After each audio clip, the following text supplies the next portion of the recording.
You didn't fall in love, you fell into a pattern. And that pattern was never love, it was survival dressed as desire. That's why it felt like fire. That's why it hurt so much. And that's why you keep confusing pain for passion. Because when love was never safe, your body learned to chase what felt familiar, not what felt right. And familiar, for you, was always intensity. There's a specific kind of heartbreak that repeats itself. Not because you're weak, and not because you don't deserve love, but because something in you keeps chasing intensity. The thrill, the urgency, the high. And somewhere along the way, you started believing that intensity meant love. That the butterflies in your stomach were a sign of destiny.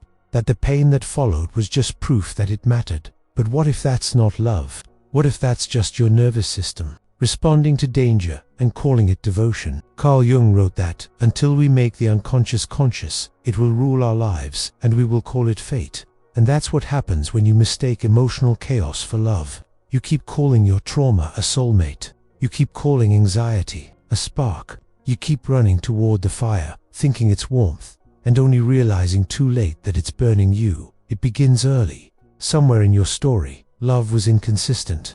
Maybe it was a parent who only showed affection when you were good. Maybe it was a caregiver who left and came back without explanation. Maybe it was silence when you needed to be heard, or chaos when you needed peace. Your body learned to equate emotional highs and lows with connection, and that blueprint stayed. So now, as an adult, you find yourself drawn to people who mirror that same pattern. They pull you in with intensity, with passion, with presence that feels like finally being chosen. And then they disappear, or become cold, or distant, and you chase it. You wait for the high to return. You hold on to the memory of when it felt like magic, because if it was that powerful once, it must be real, right? But here's the painful truth. Intensity isn't intimacy. Intensity is adrenaline. It's unpredictability. It's your past wounds lighting up and asking to be solved through someone else's presence. Real love feels different. It's steady, safe, sometimes even quiet. It doesn't drown you. It holds you. It doesn't spike your heart rate. It regulates it. And for someone used to emotional survival, that kind of love feels boring at first, because it doesn't trigger your defenses. It doesn't recreate the drama your heart has come to expect, so you run from it. You call it too easy, not exciting enough. You say there's no chemistry. But what you're really saying is, this doesn't match the pattern I know. This doesn't feel like home. Even if home was pain, you've mistaken survival for connection for so long that calm feels wrong. And you keep getting caught in relationships that look like passion but feel like war, where you're constantly proving you're worth waiting for a text, apologizing for your needs, confusing being wanted with being valued. This is not your fault. It's your wiring. It's your unhealed heart repeating what it knows best. But it is your responsibility to see it now. To stop calling chaos love. To stop calling your triggers fate. To stop chasing the people who break you and start healing the parts of you that think breaking is romantic. You're not broken for wanting love. You're human, but your definition of love needs to change. It needs to expand beyond urgency and pain, beyond the cycle of hope and withdrawal. It needs to include peace, safety, reciprocity. You are taught that love has to hurt, that it has to be earned, that it's a reward for shrinking yourself.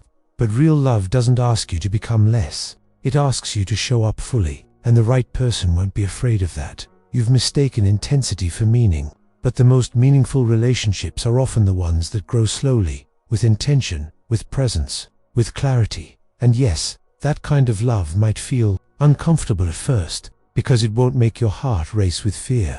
It will make your soul exhale with relief. That's the kind of love you deserve. Asterisk, you've built an entire emotional world around extremes. And the saddest part is, you didn't even realize it. Because no one teaches you that love is supposed to feel safe. You were taught that it's supposed to sweep you off your feet. That it's supposed to make your heart ache. That if it doesn't consume you, it must not be real. So every time you find someone calm, someone present, someone emotionally available, it feels like something's missing. And what's missing isn't chemistry. It's drama. It's confusion. It's the adrenaline your body got used to feeling around people who could hurt you. You don't know how to exist in something that doesn't leave you guessing. You don't know how to be loved without tension. So, when a man shows up with kindness, clarity, and consistency, your first instinct is to pull away. You think, he's nice, but I'm not feeling it. because you're still wired to equate love with emotional chaos. That's not your failure. That's your defense system trying to keep you inside the patterns it understands. But love isn't supposed to feel like you're holding your breath. It's supposed to let you breathe fully. And the right person won't trigger your nervous system into panic. He'll quiet it. Carl Jung believed that we are most often drawn to people who reflect our inner conflicts. That's why the ones who leave us anxious or exhausted often feel the most familiar. Not because they're meant for us, but because they match the emotional frequency of our unresolved pain. And you've confused that familiarity with fate. You've mistaken recognition for alignment. You've called it a soul connection, when, in reality, it's just two wounds meeting each other in a room. You want love to feel like coming home. But ask yourself, what did home feel like growing up? Was it peaceful? Or was it unpredictable, unstable, conditional? Because if your early environment taught you that love comes with conditions or tension, then calmness will feel foreign, and you'll run from it. Even if it's the very thing that could heal you. You chase intensity because it gives you something to do, something to fix, something to win. But real love isn't a project, it's a presence. And until you unlearn the chaos, you'll keep mistaking emotional labor for connection. But here's what changes everything. Awareness. The moment you realize that your body is not broken but reacting to what it has always known, that is the moment you start to reclaim your power. You no longer chase the one who pulls away. You no longer crave someone who cannot stay. You begin to rewire your longing from fear to truth. You begin to recognize the man who doesn't make your heart race with anxiety, but who makes your soul feel at rest. That kind of love might not come with fireworks. It might not come with grand gestures or emotional roller coasters, but it will come with consistency, presence, and peace. And that peace will start to feel more like passion than any storm ever did. If you've ever been caught in a cycle of intense love that burns bright and ends in silence, the Jung Method can help you understand and heal the unconscious patterns that drive your connections. It's a transformative guide for reclaiming your energy and finding peace in love. Now let's go deeper into why intensity feels so addictive. It's not just emotional, it's chemical. When you're in an intense relationship where there's high passion, then withdrawal, then passion, again your brain becomes wired to associate love with cortisol and dopamine. You get addicted to the push-pull dynamic, to the emotional roller coaster. You confuse the spike in your nervous system with deep connection. But it's not connection. It's survival mode dressed up as romance. This is why you keep returning to people who make you feel like you're on edge. The highs feel too good to resist, and the lows feel like proof that it matters. But the truth is, when love becomes a pattern of craving and withdrawal, you're not in love. You're in emotional dysregulation. And what's worse is that part of you knows it. You know this isn't healthy. You know this isn't peace, but you can't look away. You convince yourself that the pain is part of the story. That love must include heartbreak to feel real. But real love doesn't leave you anxious at night. Real love doesn't make you wonder where you stand. Real love doesn't reward your silence or punish your honesty. Real love is not a performance. It's not a chase. It's not a war you have to keep winning. And once you realize this, your world starts to shift. You start to notice who makes you feel safe, not just excited. You start to lean toward calm presence instead of dramatic entrances. You begin to choose the ones who don't ignite chaos in you, but who create space for your softness to exist. And slowly, your nervous system begins to unlearn what it thought was love. But it's not easy, because you will grieve the loss of intensity. You will miss the passion. You will miss the thrill of the unknown.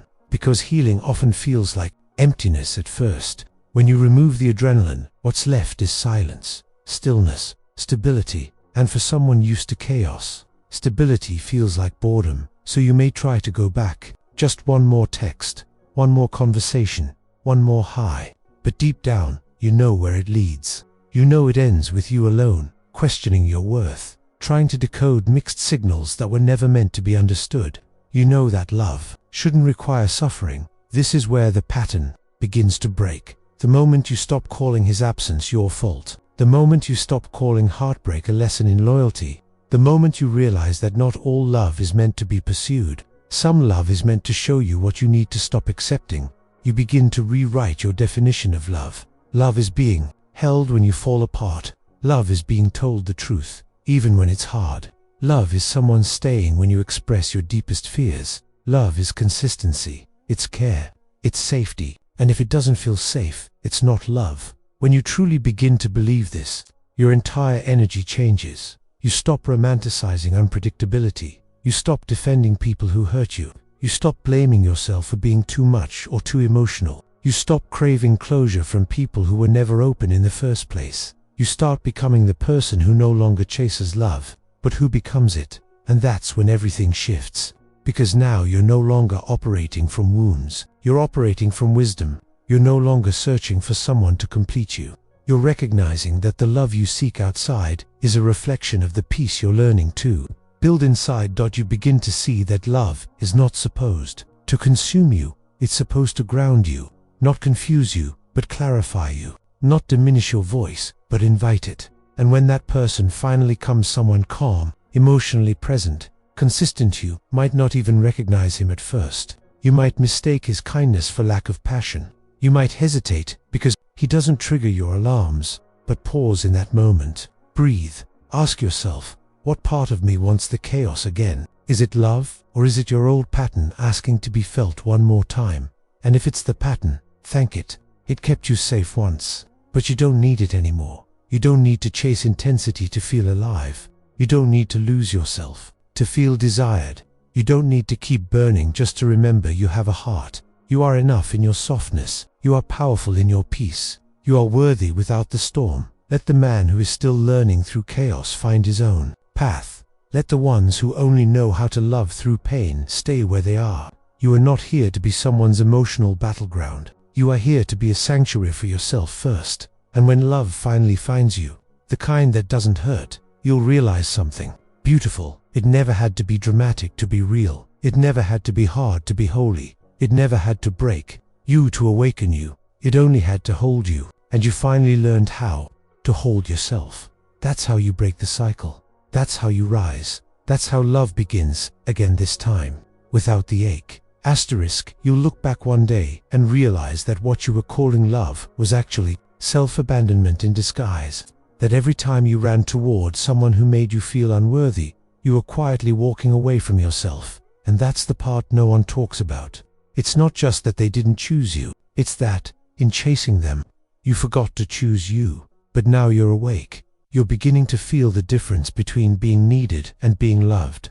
Between being desired and being seen. Between someone missing you and someone showing up. And it might hurt at first, because it strips away the fantasy. It shatters the illusion that love must look like a storm to feel real. But behind the storm, there's something softer, something truer. The quiet knowing that you no longer have to bleed to prove your devotion. That you no longer have to mistake chaos for chemistry. That you no longer have to wait for someone to finally treat you the way you always deserved. And you'll stop asking questions like, why wasn't I enough? Because you'll understand the deeper truth. Your love was never the problem. It was just too pure for someone still addicted to confusion. You are not hard to love. You are just no longer available for half love. You are no longer seduced by the ones who disappear and return when it's convenient. You're no longer impressed by mixed signals. You no longer find comfort in being almost chosen. Because now you understand that peace is not boring. It's sacred. And when that peace comes into your life, it may arrive quietly, not with fireworks, but with steadiness. With small acts of care, with eyes that don't wander and hands that don't let go. It will feel unfamiliar at first, but don't run, sit with it. Let it teach you that love doesn't have to be earned. Through suffering, it can arrive with grace. Because now, you know, intensity is not the proof of love. Consistency is.